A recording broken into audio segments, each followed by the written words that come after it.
have a lot to share and all of those things. So if you are coming in new, welcome, welcome.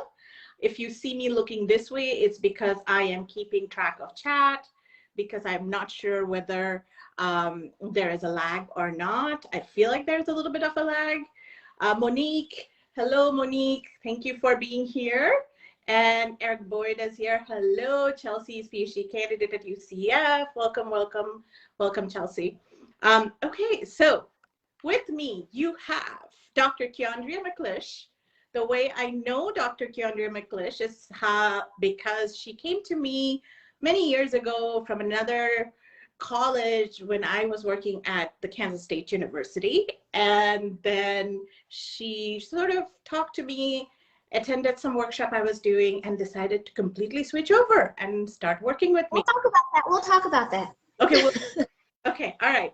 So we won't talk about that right now. She has some plans to talk about that at some point. But anyway, she's my former doctoral advisee. I'm very proud of her. I'm very proud of the work that she has done. And we have been doing a lot of things together. And we have also co-written a piece together that she will obviously talk about it, because I can't talk about it because she is the first author. So I'm just here to just support. That's all I'm doing. So I wanted to talk to Keondria today because I wanted to highlight a part where Keondria was stuck during data collection, data analysis, and scholarly writing. And I really wanted to go deep into that and go very granular into that to kind of talk about, like, what was that like? How was she navigating that? And what does that look like on this side now? And what sorts of things come up? And I wanted to talk about that. And so as you guys are listening, please chime in, please write down your stuff too when you're hearing, like if it's resonating with you or if it's the same place we are stuck, that would be very helpful. Hey, Jackie, nice to see you. Nice to see you. So, Keondria, take it away. Thank you for the invitation, and I'm so glad to see you all here. Like Dr. Bhattacharya said, we have a setup here going on. So if I'm looking this way and looking this way, I'm trying to see you on my tablet here, but I'm also trying to keep eye contact over here. So we have this wonky setup to make sure this could happen today. So thank you all for joining us so much. I'm so glad to be here. Gosh, I think, as Dr. Bhattacharya was saying, we kind of have to start at the beginning to tell a little bit about our background and give some context to where we are now. So like she said, I started the PhD program in another department, found myself struggling in that department, not with the work, but with feelings of isolation, feelings of belongingness, the expectations of the program, right? The expectations weren't high or rigorous. They were just different than what I expected coming in, than what we talked about when I signed to come on. And then not feeling like I was learning what I was supposed to learn, right? So I was teaching a diversity course as a TA without much support, and that's a whole nother conversation.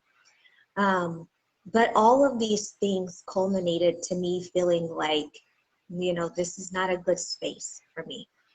So 2 years in, I was going through the motions and able to really articulate what I needed as a grad student and how all of this was affecting me, right? Because it seemed like the norm. It seemed like this is what you're supposed to be doing as a grad student. You're supposed to be kind of struggling with this thing and trying to figure it out by yourself. So that really was affecting me. And I just put my head down and tried to figure it out, right, without the support, without having the support. So during my visit with my advisor, we began talking about the dissertation. And I had already knew that I was going to do a qualitative dissertation. So she suggested that I meet with Dr. Bhattacharya. And my advisor hadn't met Dr. Bhattacharya. She just heard good things about it, right? So she said, I think you should go over talk to this lady. Kakali Bhattacharya in College of Education. I haven't really met her, heard great things about her. Maybe she can help us, and maybe you can talk to her about being on your committee. So I initially went over, I think I went to a talk of yours. Mm-hmm. Yeah, I think I went to a talk of yours, and then sent you an email and asked if we could meet to talk about you being on my committee. And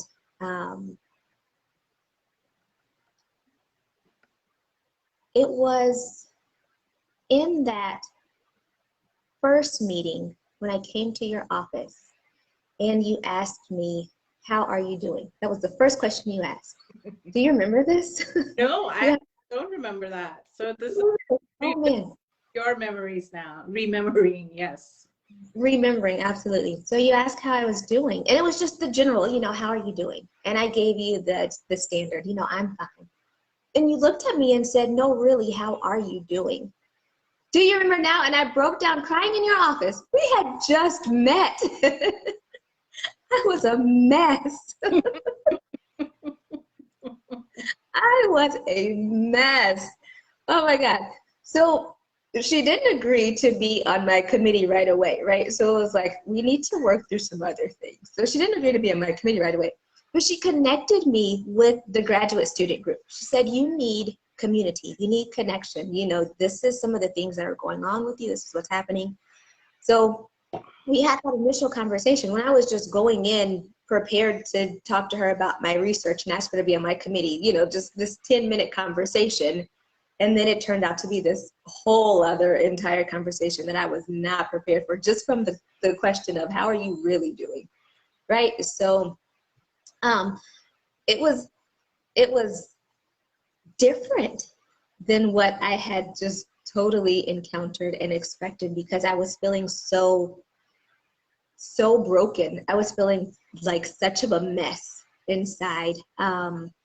And I was just so unsure of myself because of the department that I was coming from and all of the toxicity in that department and all of that. So then, having the confidence in all of that was just that imposter monster, as Enzel Dua and you call it, and all of that. That became my best friend. That imposter became my best friend, and she greeted me daily, right? So when you had asked me that, it was like I was being seen. I just totally broke down and was a mess in your office. So then I began taking the qualitative courses with you.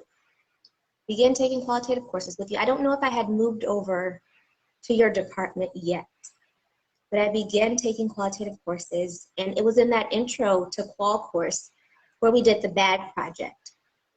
And I found myself crying in that class too. Do you remember that? Mm-hmm. Found myself crying in that class too. And it was like, what the heck is going on with me? Right? So I was bursting at the seams with emotion.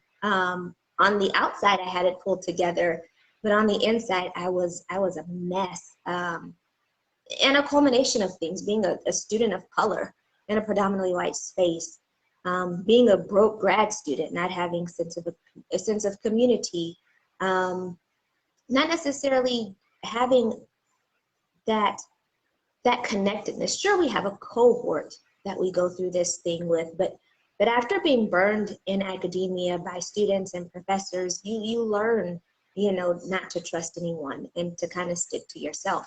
So that's where I really was. So I ended up actually switching programs and moving over to the College of Education to study under Dr. Bhattacharya, and then she became my co-chair for my dissertation.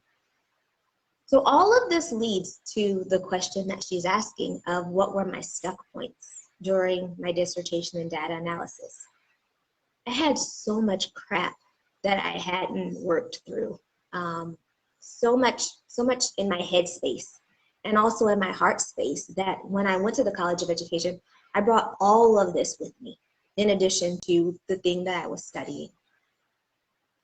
So my work focuses on the psychosocial development of older Black women. And in my dissertation, I specifically wanted to understand how Black women negotiated their understandings of sexuality through informal learning environments. I was unclear on the direction that I was going, cloudy in my judgment and in my understanding, especially with qualitative research. So initially I was drawing on all of these white-centered discourses to inform my study. And I mean, that's the way that I knew, right? That's what we were introduced to. So that's the traditional approach that I took. especially in qualitative. So when I went to Dr. Bhattacharya and told her, this is the study that I'm thinking of, this is the way I'm thinking of doing it, we had multiple conversations about what this would look like. And from my perspective, you may remember this as well, from my perspective, I wanted to play it safe, right? I wanted to play it safe. You wanted to push the boundaries a bit. And with me coming from such a place of mistrust, I was pretty apprehensive, so then, yeah, I wanted to play it safe, so apprehensive in my engagement with her as well. So she told me, just start reading literature from women of color. Start reading those stories, start reading Black women, everything you can, novels, novellas, short stories, everything you can, women of color, Black women, and then jot down the things that are resonating with you, right? So the tropes, how they are navigating these spaces, what they're saying, what they're not saying, feelings, isolation, loneliness, love, everything, write it down. So I started doing that, and it sounded easy, right? But it was not as easy as I had thought at all, because I had read a lot of these things already, but not from the perspective of looking at it to inform my dissertation and to inform my onto-epistemologies, right? So it was culturally, I had read these things, but not looking at it from this framing or from this lens. So it definitely wasn't an easy task or easy feat that she had tasked me with. But eventually, we read these and we constructed these constructs to inform Black women-centric narrative inquiry, and we called it Black narrative inquiry. So in my dissertation, it was called Black feminine narrative inquiry at first, but after discussions, we used Cynthia Dillard's "And Darkened" to disrupt the oppressive language and transform the language used to understand the mental, spiritual, and intellectual epistemologies of marginalized people through various culturally constructed contexts, right? So while we mainly used text to inform and darken narrative inquiry, it's also encompassing of music, it's also encompassing of art, visual narrative, so many other art forms that inform, right, Black women-centric narratives. So we then called it Darkened Narrative Inquiry. So throughout this process, I was journaling. I was writing things down, writing everything down, right? Because the expectation that I had come from in a different department to this expectation now was so much more rigorous, was so much more, I had to really understand what it is that I was understanding, reading, knowing, talking about. I had to really understand that. So throughout this process, I began journaling. And not necessarily knowing that it was journaling, I was just writing everything down. Everything I heard, everything I read, the things in class, patterns, themes, understandings, new thoughts, developments, how I was evolving, everything. I began to write those down. And then with the guidance of Dr. Bhattacharya, these narratives and themes began to evolve and included the elements of pain, the elements of love, secrets, humor, family, right? So all of these things that I'd read in these novels and novellas and short stories and all of these things from these women of color, right, that I could use to situate my own study. So that's how that came about with the narrative and darkened narrative inquiry. Am I missing anything? No. I mean, that is a very comprehensive sort of take on all of that. from my perspective, I'll tell folks like what I was seeing. That way they have a parallel perspective, because it's so interesting, like what you saw going through and then what I saw you go through. So there's like so much layers to this, right? Mm-hmm. So what I saw her go through is, in the beginning, because she wanted to stay on the safe side, she was um, going through a lot of sort of traditional pathways, because that's safe. Folks have already done it. Except, when you fragment yourself like that and you say like, no, I can't be Black in a hostile, predominantly white space, because that's very dangerous for me, then your work and the way you show up for your work is not very convincing, and it's not very compelling, and the quality of that work is not always going to be as strong as it could be to your potential if you did the work from a place of wholeness, because then you have more convictions, then you are more anchored, then you know why you're doing what you're doing. So she sort of started going in with a more traditional path, and boy, was she struggling. She was struggling, and she was like getting really scared of feedback that I was giving. So it was like not a pleasant experience, because she was doubting herself every time there was a lot of feedback coming up. She was doubting herself. She was thinking like, okay, maybe I'm on the wrong path altogether. And so then one day we just sat down and I said, what is it that you really want to do? And at that point we had, she had said, well, I could do some interviews, I could do some focus groups. And that's when we started talking about it. And I said, well, if this wasn't an academic study, if you didn't have an academic gun pointed at you, how would you want to approach this older women from your community? Would you really put them around a university conference room and try to do a focus group across a table? Would that be a way you would engage them if this wasn't a study?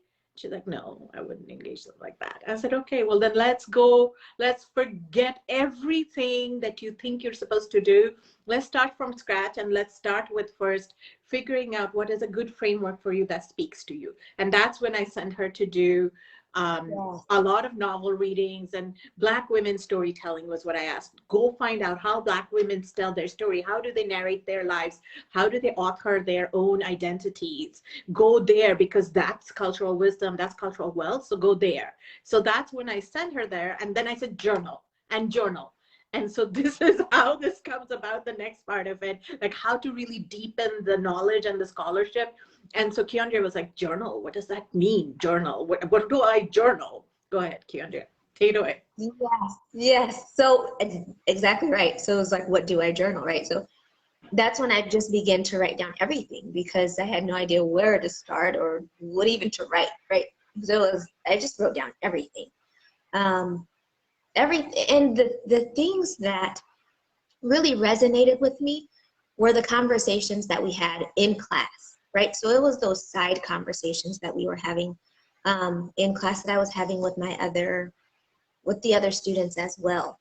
And then the things that I was reading, and I was just seeing these from a different perspective, because I was reading all of these things. And then in the midst of it all, right? So I journaled everything, journaled my feelings. I journaled the things I was reading. I journaled the things that were resonating with me. I journaled the things that weren't resonating with me, like this isn't working, right? So when you asked me if I was doing a Bildungsroman, right? And I was like, no, that doesn't even make sense. I don't even know what that is, right? And you're like, no, I think you need to think about that. So then I wrote down Bildungsroman and started reading all the things that I could about Bildungsroman.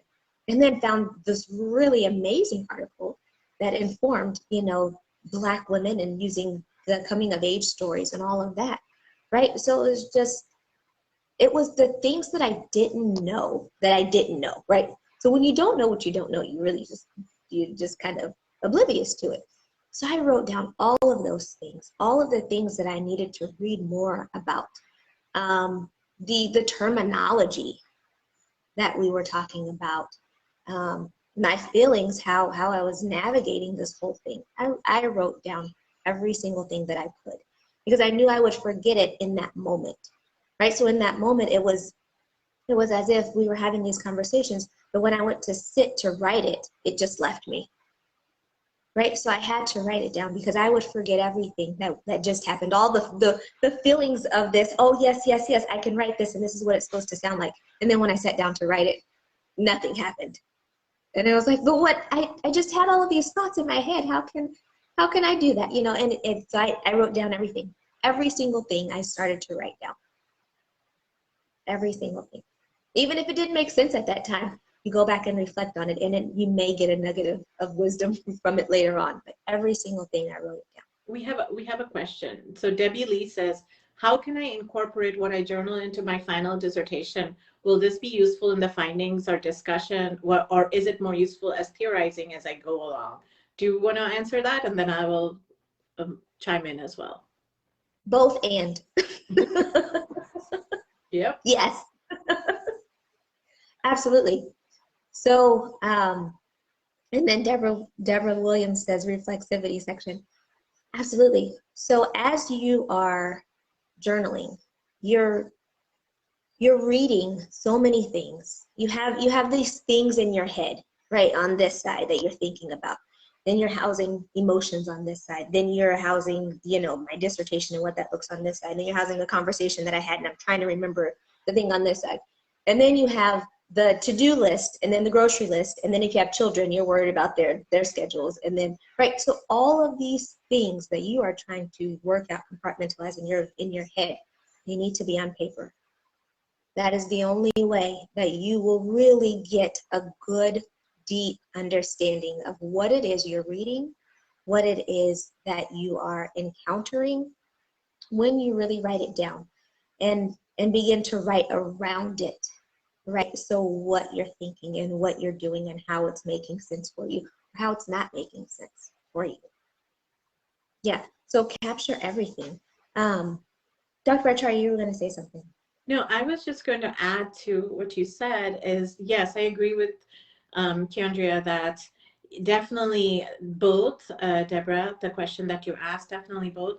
What you probably will find is as you journal, and depends on how deeply you journal and what you're journaling, as you journal, the things, the insights that come up for you can be embedded all throughout your dissertation. Perhaps journaling gives you a deeper understanding of theory. Perhaps it helps you sort out the head notes you have during, you know, data collection, data analysis, and trying to figure out how to write this up. Perhaps journaling allows you to understand, like, what is the implication for your field, and how am I going to raise certain questions in the field, or what's next for your future studies. So it's not like it can only stay here and you can bracket that under reflexivity and say, I have just journaled this and here's my journal and therefore I got this. It'll probably be something that can inform any and all parts of your study. And so when you are reading things, you know, you want to be in dialogue with the author, whoever's work that you're reading, you want to be in dialogue with the author. So you want to not just say, they said this and therefore this is now correct and this is now an authority. You know, you want to take something that somebody has said and you want to, like, maybe pull out certain things that are resonating with you or have like a high charge for you emotionally. And you want to start, you know, reflecting on why you have a high charge. Is it because it's reinforcing something? Is it because it's in conflict with something? Is it because you think it's absolutely racist and ludicrous? So prior to this point, Keondria had the kind of storytelling structure in narrative inquiry has been kind of from white-centric perspectives. And one of the white-centric perspective storytelling structures, Bildungsroman, a lot of people use, a lot of scholars I love and respect have used it. I have suggested it to some of the students. They found the structure helpful. It's a coming-of-age story. It has a beginning, middle, and end. You know, it has a narrative plot, and you have a conflict, and you sort it out by the end of it. You know, so it has that. It has that storytelling structure, right? But then Keondria goes out and finds this article from a Black literature professor and comes and shows it to me and says, look, this Bildungsroman is white, and this is why it's so white. And so she's teaching me now, because I said, just go and focus on everything Black-centric, and then we will move forward that way. And of course, we don't all know all the things that there is to know. So you have somebody like Keondria who's like, okay, if you really think I should be able to do this, I will rise to the occasion, because now I don't have to do this other thing that I was struggling with. So she goes out, she gets this piece and she brings it to me, and I'm looking at it going, oh, of course, yes. How the hell do you come of age when society is completely hostile to you? What is they don't let you express your rage. They take you and kill you if you express your rage compared to somebody else who's not Black. So coming of age stories, which has like a lot of conflict in white folks as coming of age stories, well, Black folks die if they want to express their rage and conflict. So this Black literature author started, pointing these constructs out, that these are not universal constructs, and she kind of blackened it, and I was like, yes, this is so good. This is so good. Go ahead, Keondria. Yeah, absolutely. So then we really started writing from that perspective, right? Because I kind of had permission to then do something different, right? I saw it here, like I kind of had permission. So we took this, and understanding that Black women's coming of age stories also don't happen the same as others may happen, because there are other things that they may have to take care of. They may be at 9 dealing with younger siblings, right? Cooking dinner, meals, taking care of children, all sorts of things that may happen in a Black woman's coming of age, right? So those things didn't happen in these traditional coming of age stories. So this is also what came about in that article, which was really exciting to see. So now what I will say from my perspective, what I see folks having trouble when we oh, good, Debbie, thank you. She says it sparked some thinking about there. Jackie, you were asking for the dissertation. It's under embargo at the moment, so because we're trying to publish out of it, so it's under embargo at the moment. There are thieves. It should be released. It's released. It's released. She's saying it's yes. But it's not. If it's not released, you can go to QSE and you'll find that Keondria and I co-authored the Endarkened narrative piece. So that's actually out there. So you can kind of read through the process of how we got to an Endarkened narrative framework. So that one you will find, International Journal of Qualitative Studies in Education. And so then we started, talking about analysis and data analysis. And here's what I see when folks go into data analysis mode. There's different things that folks struggle with. So sometimes folks struggle, if you're going through the traditional data analysis mode, folks struggle like, how am I going to analyze this data? How am I going to do this? Because they think that it's prescriptive. So you have coding, and then you have all these different types of coding, and then you try to come up with a theme. And I'll tell you right now that there is no simplified process of how you go from code to theme. It's a big black box, and folks have tried to give you as many breadcrumbs as possible, but eventually it's a very abstract process, and it's very difficult to articulate, and it's a different pathway for different people. So folks get so messed up sometimes with that, or they just do the prescriptive way. And so when they do the prescriptive way, thank you, Lynn. When they do the prescriptive way, it ends up being superficial, and you're also reading superficially because maybe you're journaling just how you're thinking or feeling, but maybe you haven't connected to some of the readings. So it ends up being superficial all around. Or I have folks that are much more creative that come, and then they feel stifled by the structure of qualitative inquiry, and they don't know, how do I take all this creative ways that I think and justify it for research? Like, if I want to write a narrative scene, if I want to write a scene and I want to do the scene building, bringing in creative writing skills, how far can I take this before somebody will say, this isn't accurate, this is now completely on creative writing side and not on qualitative research side. So there's all these sorts of places where people get stuck. I'd be really interested to know, where are you stuck in your data analysis and your writing? Like that would be really helpful as we talk to hear your stuck places too. So where are you stuck in your data analysis and writing? Hey, Parma is here. Where are you stuck in your data analysis and writing? So type in chat, like tell us where you're stuck in your data analysis and writing. But mostly what I ended up doing with Keondria, I said, you cannot analyze the data using an established structure. We're going to have to create a framework, your own framework, to be able to do this work. And Rima is here, and I did the same thing with Rima too. Rima's doing a Black Women Autoethnography, and first when she started doing her work, her people started saying, like, you have to go interview everybody so that they can co-sign that what you're telling is correct. And so we navigated through that nonsense. And then, you know, she created her own framework too, you know, very much similar to how Keondria created. She just went through her life history to see like what were certain key anchoring moments, and those were the way she narrated her own life. This is the way she storied her own life. So narrative stuff is how you story your life, the structure of the way you story your life.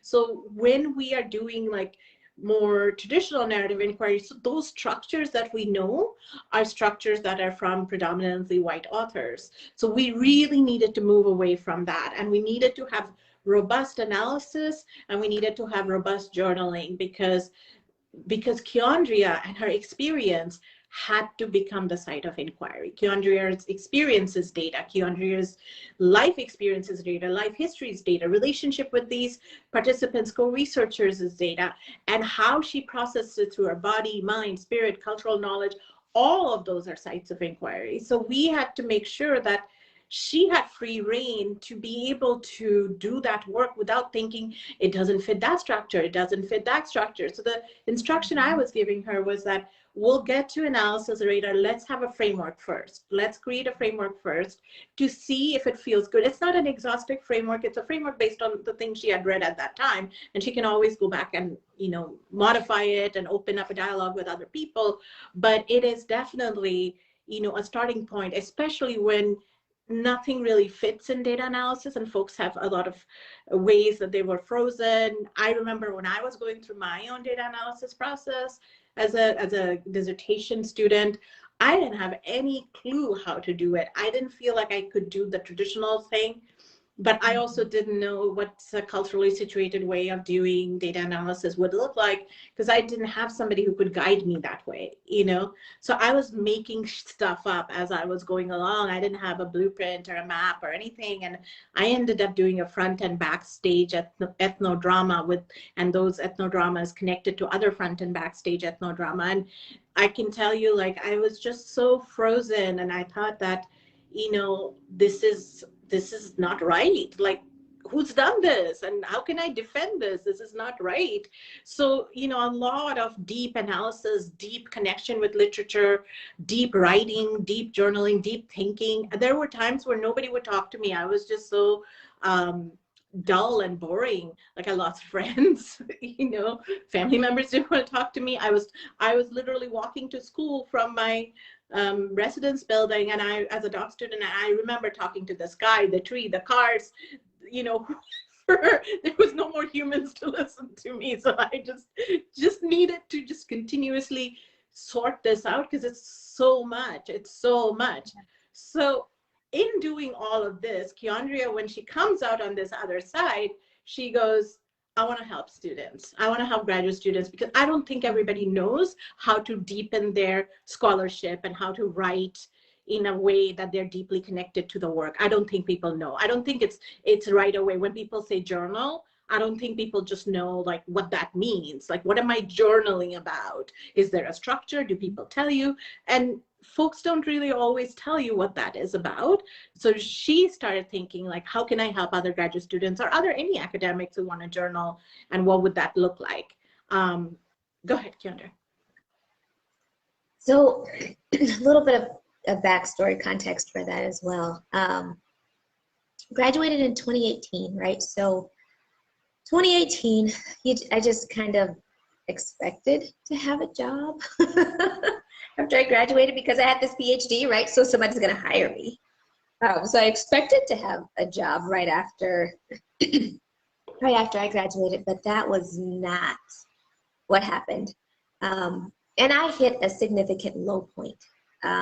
It was to the point where, you know, I was applying to jobs daily, 10, 15, and you know, you start just becoming obsessed with it and start doing things, just grabbing at whatever you can get, applying to things that don't even make sense for you to apply to, but just, you know, applying to things because it's like I need something, especially coming from having a project, having that sense of purpose, having that thing that you're working on, and then the buzz of everyone being around you working on something together. So when I graduated, it was a low point for me. I went on one academic job interview and I didn't get that job.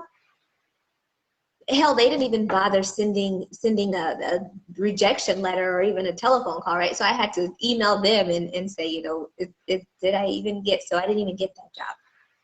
But shortly after I got married and I was working as an adjunct, right? So I'm still working as an adjunct, so I'm still working kind of in the area, in the field. So I was at a community college, but no other job prospects. And I found myself spending time in sweats and this old sweatshirt, right? So it was daily that I was in these sweats and sweatshirts. And I couldn't write. I'd sit down to write, I couldn't write. I couldn't think. I'd leave my office, my workspace with just like maybe a paragraph written, but none of it made sense. It was so incoherent. It wasn't even like, what are you really writing about? Because I had nothing to write. I had nothing to write about. So I found myself in these same oversized sweats and sweatshirt, you know, with the holes in the elbow because you've worn this sweatshirt out so long. But it began to feel like the degree was useless. Like I've wasted my time. This is both, Paul, dissertation and COVID. Like I've wasted my time and it's like, what am I doing here with this? So it became a point to where my husband would say, well, maybe you need to go to the library, or do you want to get up and put some clothes on today? Or maybe we should just go for a walk, right? Because I knew what this was, but some of us, especially coming from my background, right? So we don't really say we have depression. It's like you just need to get over it or get out of the funk or whatever it is that you're in, you know. So I was in this depressive state. I wasn't in a good mental state at all. So I backed off of applying for jobs because I couldn't show up. I couldn't show up to an interview broken like this. I couldn't show up. I couldn't even be authentic as I showed up at the interview because I didn't even know who that was right now, right? So none of that. So backed away from that. And I was so fortunate and grateful that I had a partner who supported me. And I never take that for granted because when I needed to spend the time on the couch, right? It was okay, let her spend time on the couch. You know, when I sat on the back porch for hours doing nothing, looking at the trees and the birds because I had nothing else to do, you know, I was allowed that space to do that. So 2 to 3 years later, I'm still an adjunct, no full-time work, still walking around in a fog, but I began this obsessive binge again about applying for jobs. Any job would help, any job I would take. Then the pandemic hit. So I saw all of these people out of work, people getting sick, people dying in the food lines, right? For food and necessities. And like many of you, I was in disbelief, like I can't believe this is happening. And then the things that I was so worried about were no longer a worry because this is not that big of a deal that I don't have a job right now, that I'm still able to pay my bills when so many other people are not even able to do that, right? So the little things that I was worried about became very, very minor in the big picture with COVID happening. So my focus shifted. it was no longer selfish, right? So it was no longer about how do I help myself and how can I advance my career, or how can I do the things that I need to do, but how can I help others right now, especially with the knowledge and the things that I know, right? So I don't know how many of you are spiritual, but I am a spiritual being. So I put it out in the universe. You can call it God, call it whatever you want to call it, but my thing was, show me my talents and my gifts, and show me how I can use them to help people. But more importantly, I wanted to see myself. So I've written on my mirror, allow me to see myself the way you see me. Right? So that was then my thing. How am I supposed to use my gifts and talents to help others? So a few weeks later, while I was in the shower, I had this brilliant idea, right? So you know when you have a good idea when you feel it in your bones. You know when you have a good idea. I had this brilliant idea, and I was like, oh my God, this could work. Don't know how it's gonna work, but this could work. So just thinking about my own academic journey. The academic journey changes you. It changes you. It changes how you see people. It changes how you interact. It changes the conversations you have. It changes your confidence. It changes the way you even see your abilities, right? So everything changes. Your relationships change when you go through this process. Everything changes. You feel confused about your approach to the study, right? The things that I was feeling going through, all of these things. You feeling confused about your approach to the study. You being unsure of whether you're on the right track or not, and then having issues of belongingness or feeling unseen or unheard, feeling like an imposter, needing the space to feel validated and feel all the feelings and emotions. All of those things I began to think about. And it came to me as I was asking, how am I supposed to help people with what I've already experienced and with my knowledge? Right? So feeling the procrastination and calling it writer's block. Feeling the writer's block because I have nothing new or creative to say, all of that. So what happened was I created Sienna and Slate. So I sat down at my computer, and once you have vision, you have vision and you can work fiercely. Mm-hmm. So I sat down, and it was getting done through you. You can't have the force to resist it. It's like there is a force, spirit, God, universe, whatever you want to call it. It is going to work through you. You're just the doer. The force absolutely somewhere much bigger than here. Yeah. Absolutely. And you can try to sleep it off. You can try to, shoo it away. It's none of that, right? So when I had this vision and I saw it, I can see it, happening. When I had this vision of Sienna and Slate and understanding what this would look like, it was like, oh my God, this is what I wish I would have had as a doctoral student. A dedicated space to think and write. So I created Sienna and Slate. Sienna and Slate, the name comes from, it's a nod to our ancestors, right? Sienna, using burnt clay, using whatever we could to write. And then slate, blank slate, write, chalkboard, black, whatever it is that they could use to write and to chart their thoughts and to pass down history, right? So that's where Sienna and Slate came from. So I created Sienna and Slate, and as a way to support the writer, the thinker, the doer through journaling, because this is what I wish I had as a doctoral student, a space to put all of this stuff, especially the stuff that I was going through in the other department, right? Not knowing what to say, not knowing how to say it, not even knowing what to ask for, right? When I was going through all of these things. So yes, I was afraid and lonely and all of these, but what is it that I need? What do I ask for? I had no idea. So I didn't have this space, right? So I created Sienna and Slate. And I've created 2 journals. And this is initially the 2 journals as the foundation for this. the composition journal, which is, When you say it, can I do show and tell? yes. Okay, go ahead. Okay, so I have the composition journal, and it's the traditional lined space journal where you can put whatever it is you need to put in Sienna and Slate. So the thing about journaling is they don't tell your secrets. You can write whatever it is you need to write in here, and it's not going to tell your secret as if it was you telling someone else, right? So, so we have the composition journal, then we have the introspection journal. And this is a journal with writing prompts. So the introspection journal is the one where it's like, well, what do I write? I don't even know what to say. Staring at the blank page, what am I supposed to write about? What am I supposed to be thinking about?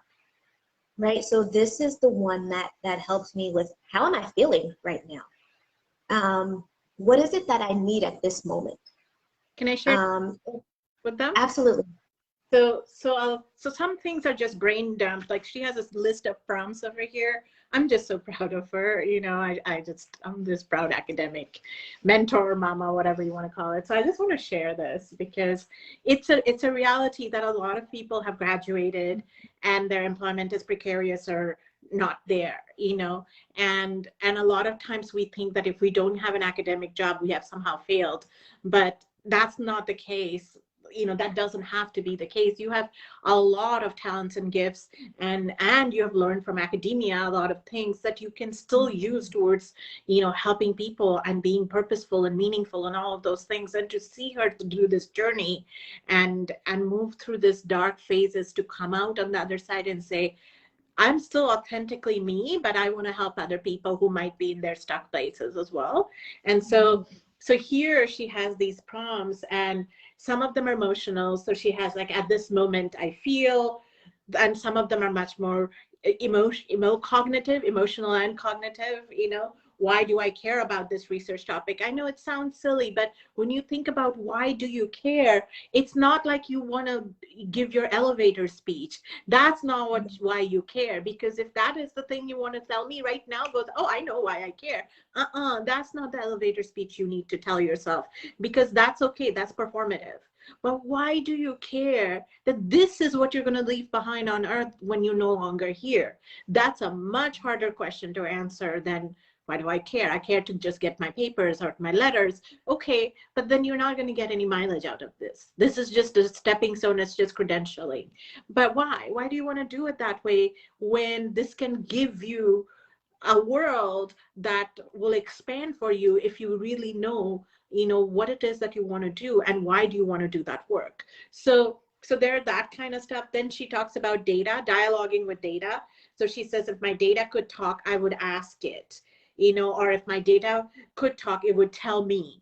So there's some really, really deep, rich prompts that are spiritual, cognitive, intellectual, emotional, and you know, I invited her to talk about this because I felt like she wasn't even talking about it to anybody. And I'm like, we need to talk. Folks don't know. Keondria is also an introvert, so I'm kind of and said, come talk to these people, because there will be people who would want to know this and will benefit from this.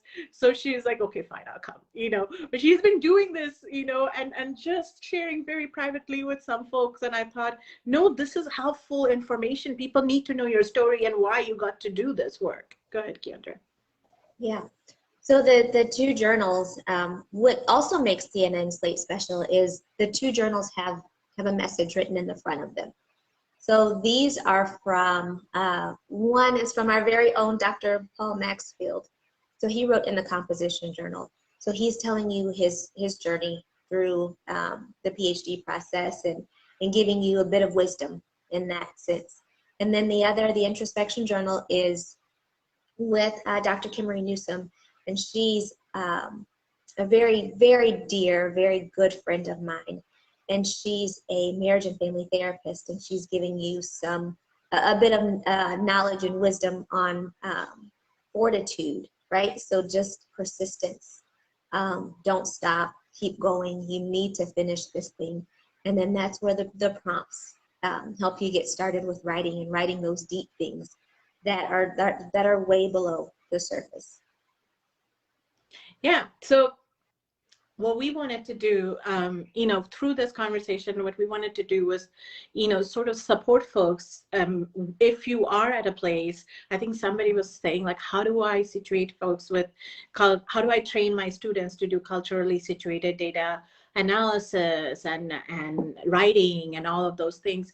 And I think sometimes our traditional academic background doesn't always train us how to think this way. We have to bump up against our own walls, you know, to be able to do this work, you know. So Keondria and I have partnered up, and I am offering a data analysis retreat, like data analysis and writing retreat on September 24th, 25th, 26th. So it's Friday, Saturday, Sunday. You can bring your own data, or I can provide you with some data. So we're going to do that. And Keondria is also going to offer a discount, a 10% discount on our journals, and also free shipping. And the promo code is whole being. I'll put all these links up after the live. So if you're interested, you can check it out. But I'll tell you that I am coming up with a lot of people asking me to help with data analysis, and a huge part of doing data analysis is journaling too. So we thought, what can we do? Well, how can we help people? Because folks are feeling stuck. The pandemic is hard, and folks feel very isolated when you do data analysis for your dissertation or for your own research, you know. And so we thought what we could do is we would go and we would do this work, and then we would help people move through some of the stuck places. So the first day of data analysis, we're going to do narrative analysis. So we're not going to start with the traditional one. We're going to start with a little bit of offbeat one, so that you don't get into the rhythm you normally get into doing traditional data analysis. So we're going to start narrative analysis. I'm going to do a workshop for 3 hours on that. And then you're going to have time to apply what you learned to your own data. If you don't bring your own data, that's fine. I have supplies for data that you can use a data set there. So that'll be fine. And then you're going to have time to apply it to your own data set or to the one I provide. And then we're going to have Q&A afterwards. So that's day one. Day two, we're going to do inductive, because some of you are in fields and spaces that don't accept anything other than the more traditional one. But I can help you understand, like, how can you bring a lot of yourself to that, even if it is a very, very traditional way of doing. How do you navigate it if just doing qual is already breaking the barriers that your discipline has? Then how do you still keep your soul alive and presence alive and still do that? And this all, like, really integrates very well with all the journal that Keondria was doing and the work that I'm going to be doing. So that's on day 2, 10 a.m. to 5 p.m. EST. And then on day 3, we're going to do writing. We're going to have a writing workshop in the morning, and then you're going to have some time to do your own writing. So you now know the data that you analyzed in the first 2 days. How are you going to write it up? What does that need to look like now? So you're not going to be thrown into, like, this abyss where you're going to do this on your own. So we both wanted, we felt really strongly that a lot of people are struggling. There were folks that were coming up and saying, can you do a data analysis, something, you know? So I thought, I can't do it in one day. I tried it last year and I did it in one day, and it just wasn't good. Like, I had to rush through. So I said, okay. And then I had my immigrant mentality. I barely gave these people any breaks, and they kind of got mad at me, and they said, why didn't you give us breaks? And I'm like, well, if I gave you, they said, like, because it was like a 6-hour workshop. So they said, we needed like a 15-minute break there and a 15-minute break there and an hour break over here. I'm like, but if you paid for 6 hours and you want 2 hours break, then really I'm getting paid for 4 hours. Like, you're really getting 4 hours worth of service, and I'm still getting paid for 2 hours. It's, my immigrant brain went like crazy, and I just couldn't handle it. I'm like, that's not my work ethic, to take money and just go on breaks, you know? So now I've called it a retreat, because now I can build breaks in, and it'll be okay to have breaks. Plus, we're doing it over 3 days. So my brain says, yes, people are allowed to have breaks. I'm allowed to have breaks, but I really want to help. And this is a one-off. It's not like something I would just continue to offer. So if you're interested, just check out the post afterwards. I'm going to have a post. Check out the post, and then also get on my first to know list. I have a post already, because if you miss the post, you can get an email that alerts you to it. We both have a discount that will go away this Tuesday at 11:30 p.m. So Keondria's 10% journals are 10% off plus free shipping. It goes away after Tuesday at 11:30. Mine is almost $100 discount on the workshop that is going to go away. You guys are the first to know. I haven't told anybody yet, but this is our community, and so I wanted to do this for the community. Keondria wanted to do this. In fact, I kind of dragged Keondria into this, saying, "How you're going to have to come out and share this with the folks out there, so that people know that there are certain breadcrumbs that you have laid out that's going to deepen people's scholarship and scholarly writing and data analysis." Yeah, yeah, absolutely, Julia. I'm going to, if you're not on my list of folks, first to know, just get on the list, because I'm going to send out an email this afternoon, this evening, so you'll get that. And that post is like right up there in the group. Just let me know. But that, as I'm looking at the time, what I want to maybe ask you is, share with us, like, maybe what landed for you, maybe what helped you with some of your stuck places, or maybe what resonated, because that would be really helpful for us to know if these are kind of conversations that you find helpful, because our goal is to normalize the fact that people get stuck, people have depression, people feel frozen, people procrastinate, people have self-doubt, and sometimes nothing gets done in that space, and that's okay. But then when you want to get things done, where do you start? How do you start? What is a trigger that activates a gift in you or an inspiration in you? And we needed to have that conversation, because I have been watching Keondria go through this journey, and I'm just so proud, because folks just indoctrinate you that you got a doctoral degree, so you now have to become an academic associated with a university. And she's figuring out that that may not be what is in her path right now, but that does not mean that she doesn't have other rich paths that feel purpose driven for her as well. Absolutely. Absolutely. That work does no longer define me. That does not define me. Yeah. Crystal said immigrant brain loved. Yes, exactly right. September 24th to 26th. Yes, Shawnette. So yeah, so share with us, what are some of the things that resonated with you? What are some of the things that maybe helped you think about some stuck places? This is helpful for us to know, like, how what we said landed. Yes, to purpose-driven path. Yes, absolutely. Absolutely, Rima. Yeah. Yeah. Rima says, the importance of inspired work and the connectedness of my spirituality with my dissertation. Rima's doing some really great stuff. Rima and Keondria, if you haven't made friends with each other, you all should make friends with each other. Rima's fantastic. She leaps and bounds. Like, Rima came to my S2S mentoring program, and I got to work really closely with her. She's one of my favorite people in the world.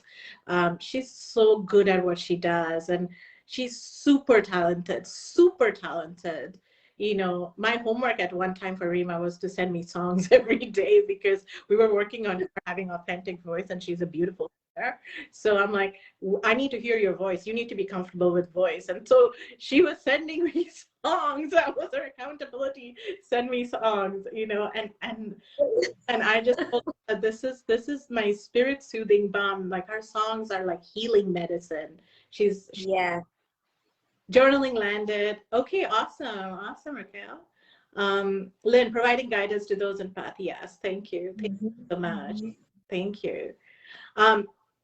So just look for the posts that we're going to share in a little bit. That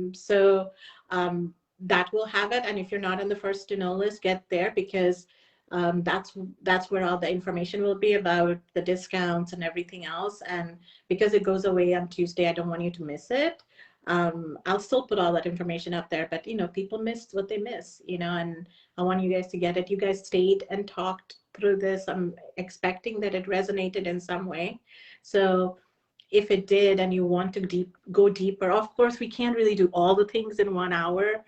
So we thought we would do storytelling as our pedagogy and just talk about our journey and say like where our stuck places were, how were we sometimes navigating that, and really have a deep conversation about it.